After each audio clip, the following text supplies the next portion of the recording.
Let me ask you one question. And you don't have to answer it out loud. Just answer it.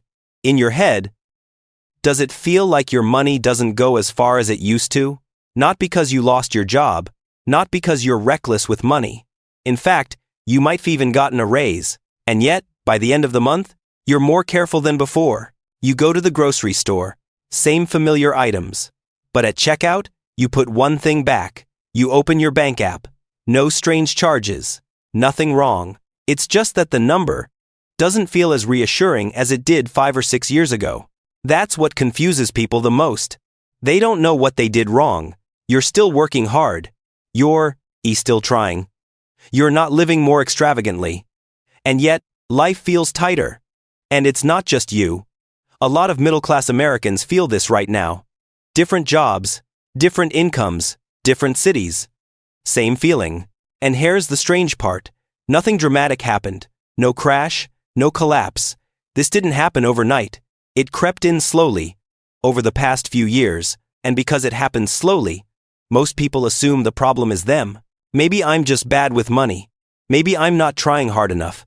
Maybe I need to work more. So they adjust, they cut back, they get used to the pressure. But there's a big problem with that. When you believe the issue is you start fixing the wrong thing. You tighten more, you endure more, while the things actually draining your money keep happening, untouched. Think of it like a bucket of water. Every day, someone takes out a single spoonful. Very small. So small you barely notice. But one day, you look down and the bucket is half empty. You don't remember when the water disappeared. You just know it's gone. That's how money feels now. Not a sudden shock, but a quiet drain. So the real question isn't, how do I make more money? It's this, what's taking my money before I even get a chance to touch it? If that question feels familiar, this video is for you, not to comfort you, but to help you stop fixing the wrong thing. In the next part, we're going to do something very practical. Well, figure out why this isn't a personal failure, so you can see where your money is actually being drained, and start keeping more of it before worrying about earning more. If life feels tighter, even though your pay went up, let's get one thing clear right away. This isn't on you. Not because you're bad with money, not because you didn't try hard enough. The reason is simple. The way money leaves your life has changed. A lot of people started to feel this more clearly after 2020. Not overnight. Slowly. Little by little. In the past, money mostly left when you chose to spend it. You decided what to buy. You decided when to pay. But now, more and more costs don't wait for your decision. They're automatic. They creep up over time. And they hit your account before you even react. If you just try harder, without looking at where money is quietly flowing out, you'll always feel like you're falling behind, even when, on paper, everything looks fine. This is the most important frame. In this video, the issue isn't how you spend money, it's how money leaves you. Once you see that, you stop blaming yourself and start looking in the right place. And this is where many people get stuck. They focus on budgets. They focus on spending habits. Meanwhile, what's really wearing them down each year comes from small increases that happen quietly, consistently, and are easy to miss. Most people are looking in the wrong place. That's why, even with raises, they don't feel better off. On paper, things look okay. In real life, they don't. That's when we need to talk about the biggest illusion that throws people off, the raise illusion. Let's use a simple example. Last year, you made $50,000. This year, you got a 5% raise. Sounds good. You think, finally, I'm moving forward. But then, you look at your life. Rent went up, insurance went up, groceries went up, a few new fees showed up. You didn't move to a nicer place. You didn't buy a new car. You didn't upgrade your lifestyle. And yet, there's less left over. So what's actually happening? Here it is. A raise on paper doesn't mean you can buy more. In real life, think of it this way. Last year, $100 got you 10 items at the grocery store. This year, you have 105. But that same cart now costs 112. You're not poorer on paper, but you are poorer in daily life. That's the illusion. Your numbers go up, your buying power goes down, and here's what most people rarely stop to think about. It's not that they don't notice prices going up. It's that they're using an old measuring stick for a new reality. They measure progress by salary. But what actually shapes daily life is how much money is left after all the must-pay bills are covered. That's why so many people feel like they're falling behind, even though they didn't do anything wrong. Not because they stopped moving forward, but because the measure they're using no longer matches reality. And when you use the wrong measure, you keep making the wrong calls. You think you need to work more. You think you need to tighten up even further. When the real issue isn't effort. It's that the extra money you earn doesn't stay with you. It goes somewhere else. And if you don't know where it's going, you'll always feel like you're pushing hard without actually getting ahead. Not with theory, but by naming the real forces that quietly pull money out of your hands, day after day. And to see that clearly, we need to call them out. Now here are the 3 quiet forces draining your money. And once you can name them, you'll know what's worth tightening and what you can stop stressing about. If your raise isn't staying with you, the question is simple. Where is it going? Not to one single place, not as one big hit, but through 3 quiet forces that pull money out of your hands day after day, little by little. The first force is this. You're getting less for the same money. Have you noticed this? The box looks the same. The price looks about the same. But inside, there's less. Fewer cookies, less meat, less paper. No one tells you they shrunk it. No announcement. No warning sign. Just a tiny change. So small you don't react. But it's enough to take a little value from you every week. You're not spending more. You're just getting less. And because it doesn't show up as a bigger charge on your receipt, your brain doesn't file it as spending. But it is. It's money being taken, in a way that's hard to see. The second force is easier to miss. Money leaving on autopilot. Now think about your bank account. How many things get charged automatically every month? Streaming, apps, cloud storage, bank fees, insurance, convenience services. Each one doesn't feel big. $10, $15, $25. Small enough that you don't bother stopping it. But added together, they take money from you before you even decide what to spend on. And here's what makes it dangerous. It doesn't hurt. You don't feel like you're spending. It just disappears in the background. So when your account feels lower, you don't think about those charges. You think you need to cut food, cut fun, cut small joys, while those auto charges keep running every month. And the third force is the least talked about. The pressure to keep profits going up. And it matters a lot. A lot of what you buy today doesn't just need to sell. It needs to make more profit every year. Not because your life got better, not because costs went up, but because the people above need more. Shareholders, investment firms, banks. They don't live your life, but they need their numbers to keep climbing. So what's the simplest way to do that? Raise prices, lower quality, cut service, you pay more, you get less, you wait longer. No one says, we're taking your raise, but that's what's happening. And when all 3 hit at once, here's what happens. Each one alone might not feel dramatic, but when all 3 happen together, you get less for the same money, more money gets pulled out automatically. Prices get pushed up from the top.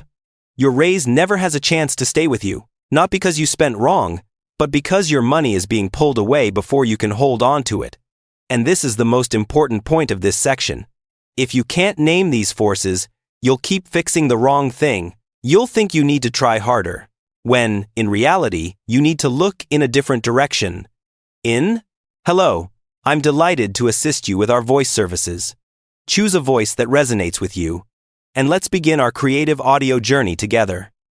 The first place it goes is rent, landlords, property. For a lot of Americans, the fastest growing expense over the last few years hasn't been food or entertainment. It's rent. You didn't move to a nicer place. It's not bigger. It's not better. Same apartment, same neighborhood, just one number, higher. Your paycheck grows slowly. Rent goes up fast. That gap doesn't stay with you. It flows straight into property values and the people who own them. The second place it goes is fees, banks, interest, convenience charges. Now think about everything you pay just to use your own money. Bank fees, credit card interest, loan fees, late fees, convenience fees. Each one fee, small on its own. But together, they become a steady stream of money, leaving your wallet every month. When interest rates go up, you don't even have to borrow more to pay more. Your raise gets quietly eaten by the cost of existing inside the financial system. And the third place it goes is profit pressure. Companies raising prices, cutting quality, trimming service.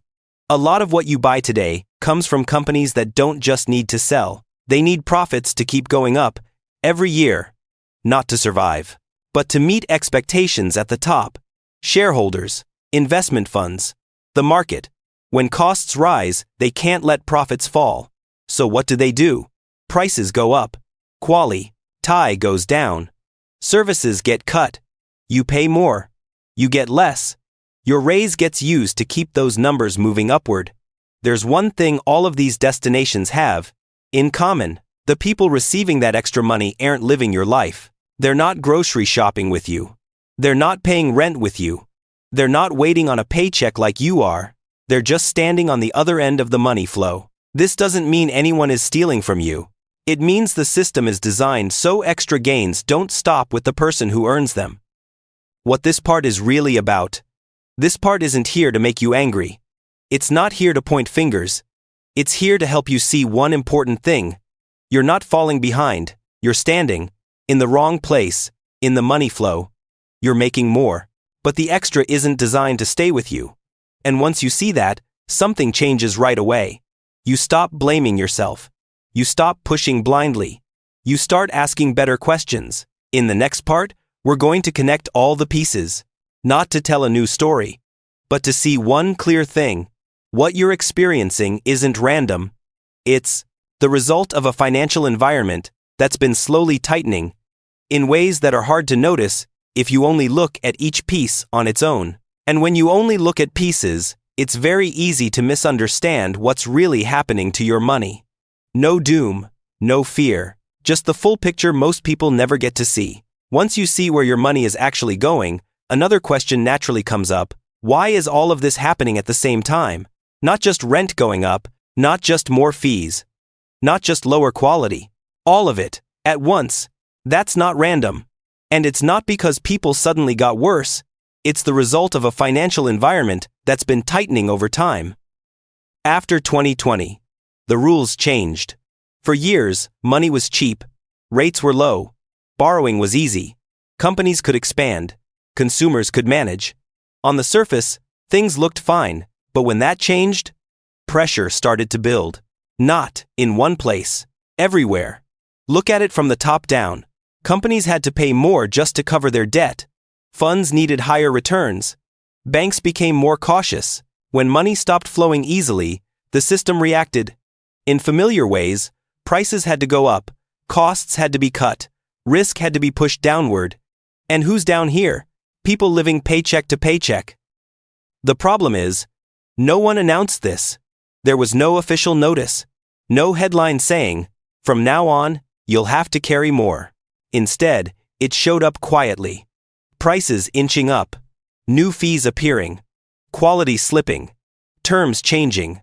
Small, scattered, easy to miss. But together, they created a tighter life year after year.